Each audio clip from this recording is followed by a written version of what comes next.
E Deus criou o mundo. Criou o céu, a terra, as estrelas e o mar. E Deus fez o homem e deu a ele a fé, a esperança para se reencontrar nos momentos mais difíceis.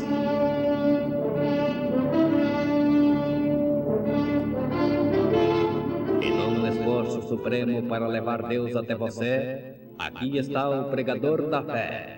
Pastor Joaquim Gonçalves nos traz fé para vencer.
A promessa é para vós, para vossos filhos e para aqueles que estão longe e para tantos quantos o Senhor chamar. Portanto, se há algum conforto em Cristo, se há alguma consolação de amor, se há alguma comunhão no Espírito, se há alguns entranháveis afetos e compaixões, completai o meu gozo, para que sintais o mesmo, tendo o mesmo amor, o mesmo ânimo, sentindo uma mesma coisa. Tem fé em Deus, irmã Edivanda, cantando em momentos do tabernáculo da fé.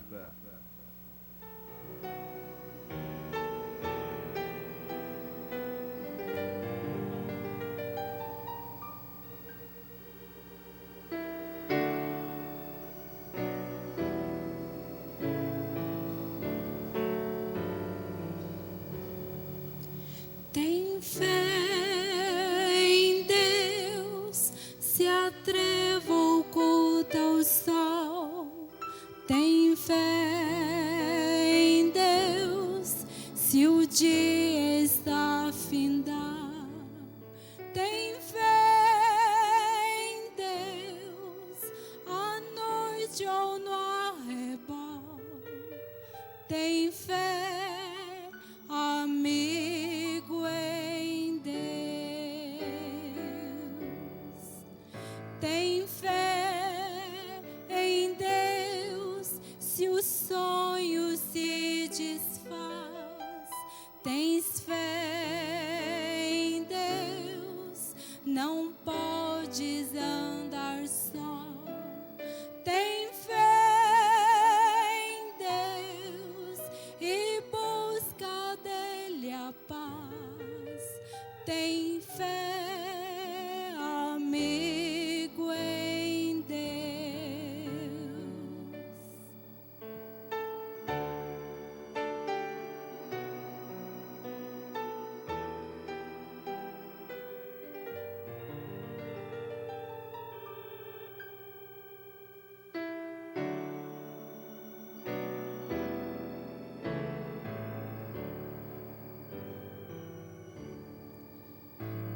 fé em Deus, se calma a vida vai. Tem fé em Deus, se treme o coração. Tens fé em Deus, que é teu bondoso Pai. Tem fé, amigo, em Deus.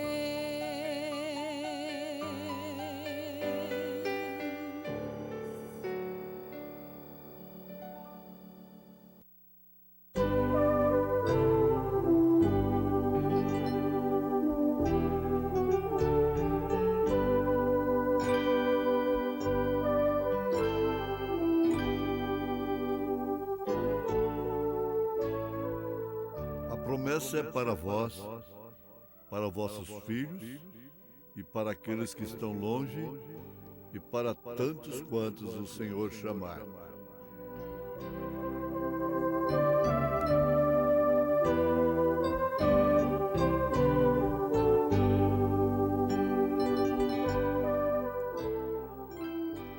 Ouvintes,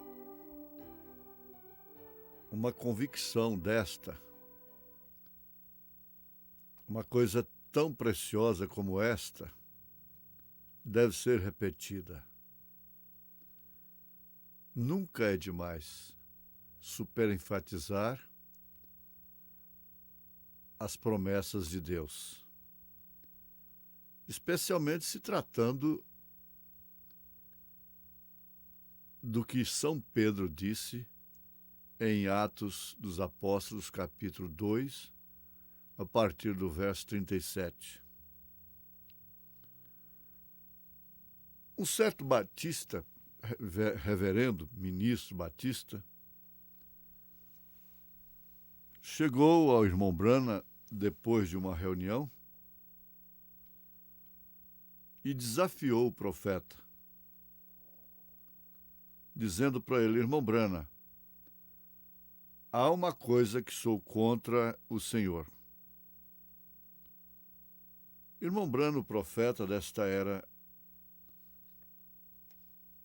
como sempre, foi humilde. Humilde para ouvir e humilde para responder. É um segredo muito profundo. Tem pessoas que não são humildes para ouvir, por isso não são humildes para responder. Você não pode conversar com elas assuntos, especialmente se envolve qualquer correção, elas logo se ficam nervosas e respondem de uma forma grave. Mas ele não fez isso. Ele sempre respondeu com as Escrituras de acordo com o desafio. Irmão Brana, há uma coisa que sou contra o senhor. Você está tentando fazer as pessoas crer que nós estamos numa era apostólica. Ele, como bom batista, não podia crer em era apostólica agora. Ele continuou dizendo: e essas pessoas viverem hoje como se estivessem na era apostólica?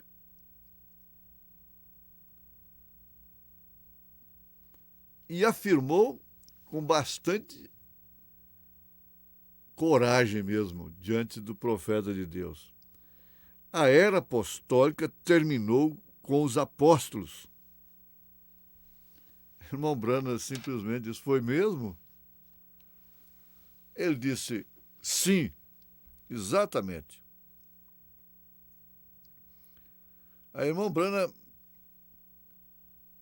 fez uma pergunta para ele: como um ministro batista instruído. Quem era o porta-voz na era apostólica? Ele respondeu o que deveria responder. Os 12 apóstolos no cenáculo. Até aí está bem, mas o profeta vai enfatizar uma coisa que ele não enfatizou, que não destacou. Então, o irmão Brana foi à frente com o ministro Batista, dizendo: então Paulo estava fora? Porque terminou ali, no cenáculo. A era apostólica terminou com os apóstolos. Então Paulo está fora da era apostólica. E ainda afirmou para ele: olha, o porta-voz era Pedro. Foi Pedro que foi o porta-voz pelos apóstolos.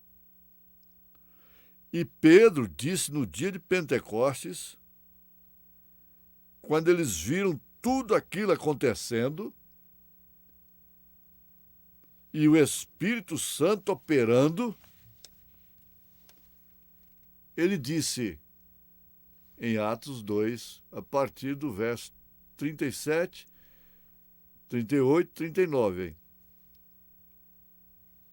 Pedro disse: a promessa é para vós, para vossos filhos e para aqueles que estão longe e para tantos quantos o Senhor chamar. Se ele continua chamando, então a mesma coisa está aqui. Quando a era apostólica terminou, então, me diga. A era apostólica terminará quando Deus terminar de chamar. E Deus não terminou ainda de chamar. Ainda não chegou o último eleito. A verdade é essa, porque ainda estamos na era apostólica, profética, pentecostal. Pentecostal no sentido da palavra. Então, o que o ministro Batista disse? Não disse nada. Apanhou o seu chapéu e saiu. Mais tarde, quando ele viu, numa reunião do irmão Brana, ele teve a humildade de voltar, ele viu um garoto assim, ó, diante dele, com paralisia infantil, as perninhas todas tortas, as pernas do garoto consertarem assim diante dos olhos do ministro Batista. E hoje eu conheci do irmão Green, Pierre Green. Aí ele entendeu melhor, a ficha caiu, como eles dizem, a ficha caiu. Isso só pode ser era apostólica. Que coisa boa, hein? Agora, o véu está velando os eleitos para que não sejam vistos como eleitos. O quíntuplo de Efésios, capítulo 4, está velado por esse véu espiritual para que não seja visto pelos naturais. Então eles não podem crer em era apostólica, porque Paulo disse, Deus deu para apóstolos, profetas, pastores, evangelistas. Então, esse véu não deixa os evangélicos verem Elias nas Escrituras para a nossa era, restaurando todas as coisas. não deixa ver o ministério do Filho do Homem. Não deixa ver o ministério do sétimo anjo de Apocalipse, capítulo 10, verso 7.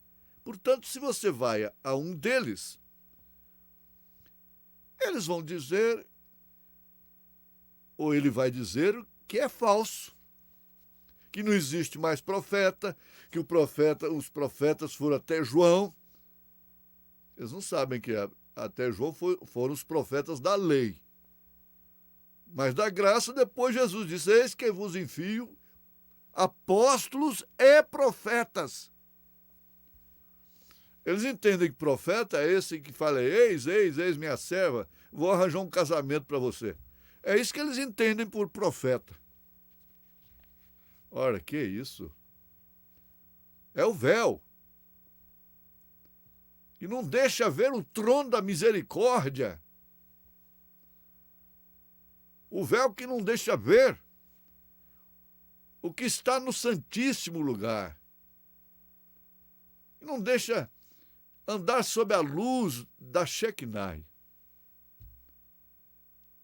Não deixa ver o maná que não desvanece, por isso não tem fome dele.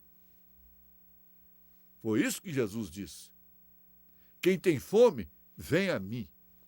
Eu sou o pão da vida. Quem tem sede, vem a mim e beba. Eles não podem usufruir do sacerdócio genuíno e verdadeiro, que depois de seco, a vara de Arão estava seca como as demais, como Abraão estava seco, um Sara, e a vara reverdeceu. Abraão reverdeceu, Sara reverdeceu, e trouxeram um fruto maravilhoso, que era a sequência de Abraão e Isaque. Esse sacerdócio reverdece e traz a transformação, a manifestação do Filho. Mas quem pode ver o que está velado, a menos que seja espiritual? Então Deus continua chamando, e a era apostólica só vai terminar quando Deus chamar o último. Aí então encerra-se o ministério do quíntuplo de Efésios, que é o ministério da noiva de nosso Senhor Jesus Cristo, para o aperfeiçoamento da mesma. É o próprio ministério dela que a aperfeiçoa para o arrebatamento. Isso é maravilhoso. Nós podemos ver, e por isso não contentamos com isso, queremos que todos vejam também. O grande defeito está aí. É que a gente quer que todos vejam. Mas não é para todos. Mas como o eleito não tem uma estrela na testa, uma marca na testa, então você tem que anunciar para todo mundo, deixando assim aqueles que não são inexcusáveis. É assim que a Bíblia ensina, é assim que a mensagem nos mostra. Mas o melhor que ele fez foi apanhar seu chapéu, calado, e sair. Agora veja, Pedro disse que isto nunca terminaria. Esses que estão dizendo aí coisas baboseiras, que já terminou, que já não tem mais intercessão, já está no milênio. Está no milênio sem subir para as bodas do Cordeiro? E onde está o último eleito? Então, tantos quantos o Senhor chamasse, esta bênção, a bênção apostólica é essa. É o batismo apostólico, é o Deus apostólico. O Deus apostólico não são 3 pessoas distintas. O Deus apostólico é Pai sobre nós, Filho conosco, Espírito Santo em nós, o mesmo Deus em 3 manifestações. Por isso é que Pedro mandou batizar em nome do Senhor Jesus Cristo, porque Pai é Senhor, Filho é Jesus, Espírito Santo é Cristo. Batizando-as em nome do Pai, do Filho e do Espírito Santo. Não em nomes, mas em nome. O véu não deixa que eles vejam isto. Agora, São Pedro não teve dúvida alguma. Ele não teve que ser repreendido por São Mateus, que escreveu Mateus 28, 19. E nem tampouco ele estava transgredindo o que Mateus escreveu. Mateus rejubilou quando viu o cumprimento daquilo que ele presenciou do Senhor Jesus em sua ordem, batizando-as em nome do Pai, do Filho e do Espírito Santo. Quando ele viu Pedro falar, arrependei-vos e cada um de vós seja batizado em nome, será que ele esperou do Pai, do Filho e do Espírito Santo? Não. Ele foi surpreendido? Ficou chocado? Não, em nome do Senhor Jesus Cristo, para perdão dos pecados, e recebereis o dom do Espírito Santo. E essa bênção não é só para nós. É o que ele estava dizendo. Deus vai chamar até a última era.